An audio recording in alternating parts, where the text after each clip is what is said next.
খাওয়া দাওয়া হচ্ছে।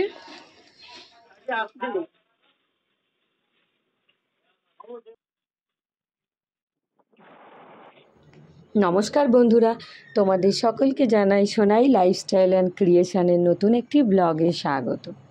আজকে রবিবার, সারা সপ্তাহের বাজার আমরা আজকের দিন করে থাকি। সারা সপ্তাহের বাজার বলতে সবজিটা আর মাছ চিংড়িগুলো আমরা এই রবিবার দিন করে সারা সপ্তাহের জন্য সবজি, মাছ চিংড়ি, মাংস কিনে রাখি। কারণ অন্য দিনগুলো সকালবেলা কিনে এনে রান্না করা যায় না, কারণ সকাল সকাল আমাদের রান্না বসাতে হয়।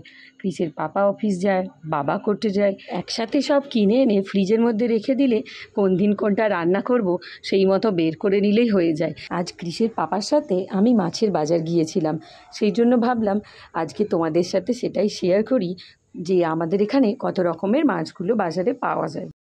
দাদা এখানে এই মাছটা কাটছে প্রায় 5 কেজি ওজনের, এর আগে একটা কাটলো 8 কেজি ওজনের। আমি সেগুলোই তোমাদেরকে দেখাচ্ছি। এর পাশে দেখো সব মাছের লেজা কোথায় কোথায় গাঁথা, কোথায় পেটি, কোথাও বা মাথা, সব রাশিকৃত করে ফেলেছে। এই দাদার কাছে দেখছিলাম যে মাছের যে অংশটাই বলছে সকলকে সেই অংশটাই কেটে দিচ্ছে। এখানে দেখলাম অনেক রকমের মাছ আছে, বড় বড় কাতলা আছে, কাটা পোনা আছে, বোয়াল মাছ আছে অনেক বড় সাইজের দেখলাম। তারপর আছে ভোলা মাছ, বাগদা চিংড়ি, ছোট ছোট চিংড়ি আছে, কিছু চুনো মাছ আছে। বোয়াল মাছটা কাটছিল, ভীষণ ভালো লাগছিল দেখতে। এবারে ঠিক করেছি নেক্সট টাইম এলেই বোয়াল মাছ নিয়ে যাব, গিয়ে রান্না করে দেখব কেমন লাগে খেতে। এখনও কোনো দিনও ট্রাই করে দেখিনি কেমন খেতে। দেখুন এই কাতলা মাছটা দাদা পরিষ্কার করে নিয়ে এবার বোয়াল মাছটাই কাটবে। এই গরমের জন্য দেখি সকলেই সকাল সকাল বাজার করতে এসেছে। আমরা 6:30টার দিকে বেরিয়েছি, এসে দেখলাম তখনও প্রায় অনেক লোকই এসে গেছে বাজারে অনেক দোকানেই লোকের ভিড় আছে। আমরা এখন মাছের বাজারগুলো করতে করতে আবার গিয়ে দেখব সবজির দোকানে লাইন পড়ে গেছে। ওই দিকটা আবার ভীষণ রোদ্দুর, সবজি দোকানগুলো বসে একদম রোদ্দুরের মধ্যে। ওখানে গিয়ে সবজি কিনতে কিনতে ঘামে পুরো ভিজেই যায়। আমি তাই জন্য ওকে বলছি একটু তাড়াতাড়ি করো, এখান থেকে হয়ে ওগুলো নিয়ে নেব যাতে 1:30টার মধ্যে বাড়ি পৌঁছে যেতে পারি, নাহলে ওইদিকে এটা ওটা কিনতে কিনতে খুব দেরি হয়ে যায়। এই ঠাকুরপুকুর বাজারে শাকসবজি সব রকম পাওয়া যায়, আর দামটাও একটু কম হয়। সব রকম তো শাক পাই, আমি চেষ্টা করি প্রত্যেক দিন একটা করে শাক বানানোর, ওই জন্য শাকটা নিয়ে যাই। আমাদের ডায়মন্ড পার্কে যেমনটা দামও হয় সেরকম অত রকমের শাক সবজিও পাওয়া যায় না। চলুন এবার ছোট মাছগুলোও দেখাই। ছোট ছোট মাছগুলোও বেশ ভালো। ছোট কিছু ওই শোল, লেটা কই রয়েছে, শিং মাছ আছে। তারপরে এখানে ছোট ছোট কাতলা মাছ, রুই মাছ এগুলোও আছে। আমরা এই দাদার কাছ থেকে এই ছোট মাছগুলো কিনে নিয়ে যাই ঝোল খাওয়ার জন্য। বড় মাছের তো ঝোল খাওয়া যায় না, সেই জন্য এখান থেকে ওই মাছটাই নিই। এখানে তোপসে মাছ ছিল, সবই উঠে গেছে আমরা আসার আগে। ভেবেছিলাম একটু নিয়ে যাব, ছেলেটা তোপসে মাছের ফ্রাই খেতে খুব ভালোবাসে। দুজনে বাজার করতে যাই কারণ ব্যাগগুলো অনেক ভারী হয়, সে আর বাইকটা রাখা হয় অনেকটা দূরে, ব্যাগগুলো বয়ে আনা যায় না। দুজনে থাকলে এক হাতে হেলমেট থাকলেও একটা করে ব্যাগ নিলে সুবিধা হয়। এরপর সবজির বাজারটা সেরে নিয়েছি, কিন্তু সবজির বাজারটা আপনাদের আর দেখাতে পারলাম না, কারণ এক হাতে ব্যাগ আর এক হাতে হেলমেট ছিল। তারপর বাড়ি ফিরে এলাম, আসতেই ক্রিস আমার আর ওর পাপার জন্য বলে একটু ঠান্ডা ঠান্ডা জল বানিয়ে দিই। জল খেয়ে নিলাম। তারপর ক্রিস আর আমি পাখিদের জন্য এখানে একটু জল, চাল আর বিস্কিট ছড়িয়ে দিলাম। পাখিগুলো এখানে আসে তো গরমকালে খেতে পারবে। এই গরমের মধ্যে দুপুরে আর সেরকম রিচ কিছু খাবার দাবার বানাচ্ছি না, তাই জন্য আজকে ঠিক করেছি একটু আলু উচ্ছে ভাজা করব, চাটনি, আর তার সাথে চিকেন স্টু করব। ক্রিস আবার চিকেন স্টু একদমই পছন্দ করে না, একটু সাদা সাদা হয় তো, আর সবজি থাকে, সেই জন্য ওকে বলেছি চিকেনের কষাই করছি। ভেবেছি ওতে কাশ্মীরি লঙ্কা দিয়ে দেব, আর তার সাথে ওকে দেখাবো না যে কি কি সবজি দিয়েছি, ওর পাতে শুধু চিকেন আলুই দেবো, তাহলে ও আর বুঝতে পারবে না যে এটা স্টু করেছি না চিকেনের ঝোল করেছি। ও চিকেন সাদা দেখলেই মনে করে একদম বাজে বোধ হয় খেতে হয়, কিন্তু এই গরমে প্রত্যেক দিন তো আর কষা ভালো লাগে না, সেই জন্য আজকে সকলেই বলল আজকে একটু স্টু বানাও। চিকেন স্টু বানানোর জন্য আমি গাজর, ক্যাপসিকাম, পেঁপে, বিনস সব কেটে নিয়েছি, আর তার সাথে আলু নিয়েছি। কথা বলতে বলতে আমার সব রান্নাই হয়ে গিয়েছে।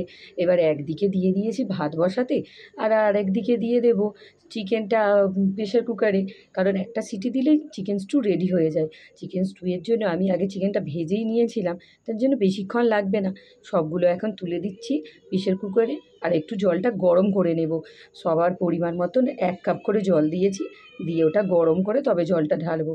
আমি যে কোনো রান্নায় একটু গরম জল দেওয়ার চেষ্টা করি, তাহলে কালারটা ঠিকঠাক থাকে আর টেস্টটাও বেশি ভালো হয়। খাওয়া দাওয়া সেরে একটু রেস্ট নিচ্ছিলাম। দাদা তখন ফোন করে বলল যে ওই বাড়ি থেকে কিছু পাঠিয়েছে। সেই জন্য আমি আর ক্রিস এখন বেরিয়েছি। এখন বাজে দুপুর 2টো। এত গরম যে বুঝতেই পারিনি, ঘরের ভেতরে ছিলাম তো। আমার বাবার বাড়ির ওখানের একটা দাদাকে দিয়ে ব্যাগটা পাঠিয়ে দিয়েছে, সেটাই আনতে বলে গিয়েছিলাম। আর ক্রিস যেই শুনেছে যে মামার বাড়ি থেকে ব্যাগ এসেছে, আমাকে দিতেই চাইছে না। ও নিজে গিয়ে আগে খুলে দেখবে কিভাবে নিয়েছেন দেখুন। বইতেও পাচ্ছে না, আবার আমাকেও দেবে না, বলে আমি ফার্স্ট খুলে দেখব যে মামারা কি পাঠিয়েছে, তারপরে তুমি দেখবে। আমার বাবার বাড়িতে অনেক বড় বেল গাছ আছে, অনেক দিনের পুরানো, আমার বাবাদের ছোটোবেলাকার। সেই গাছে খুব বড় বড় বেল হয় আর খুব ভালো। খোসাটা বেশি মোটাও নয় আর বেশি দানাও হয় না। আমরা তো ছোটোবেলা থেকে এই বেল খাই। আমার মা তখন এরকম করে শরবত বানিয়ে দিত, আমরা খেতাম। কিন্তু ওই বেশি আমরা আবার ভেতরের অংশটা খেতে চাইতাম না বলে ওই জন্য শরবত করতো।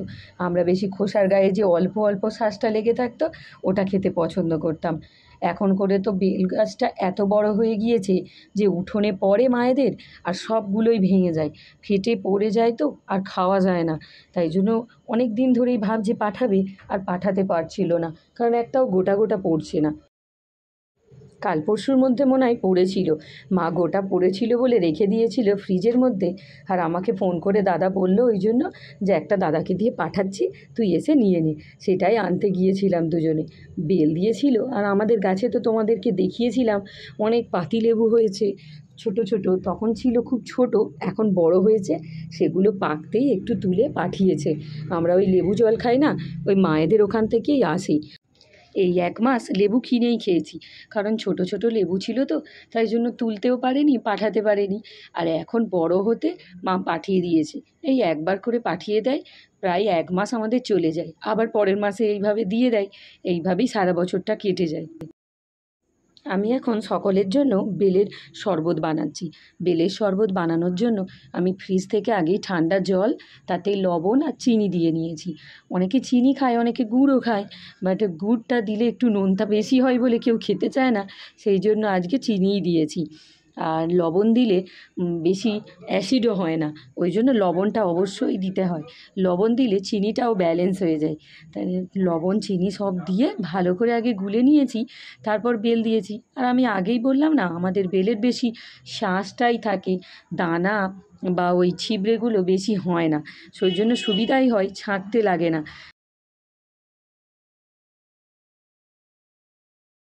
এবার বেলের শরবতটা সবাইকে গ্লাসে করে দিয়ে তাতে একটু আইস কিউব দিয়ে দিলেই হয়ে যাবে। আর মায়ের জন্য একটু এরকম গোটা রেখেছি। মা তো ওই সুগারের জন্য চিনি বেশি খায় না, মা একটু কমই শরবত খাবে।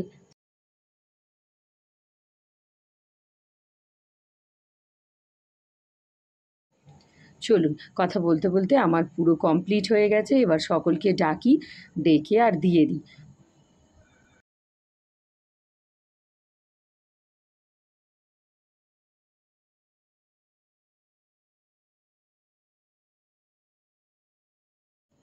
তো বন্ধুরা, আমার ভিডিওটা তোমাদের কেমন লাগলো আমাকে কমেন্টসে জানিও। আর ভিডিওটা যদি ভালো লেগে থাকে লাইক, শেয়ার অ্যান্ড সাবস্ক্রাইব করে দিও। আর পাশে থাকা বেল আইকনটা অবশ্যই প্রেস করে দিও, যাতে আমি নতুন কোনো ভিডিও দিলে তোমাদের কাছে নোটিফিকেশানটা পৌঁছে যায়। তো বন্ধুরা, তোমরা সবাই সুস্থ থেকো, ভালো থেকো। টাটা, দেখা হচ্ছে আমার নতুন কোনো ভিডিওয়।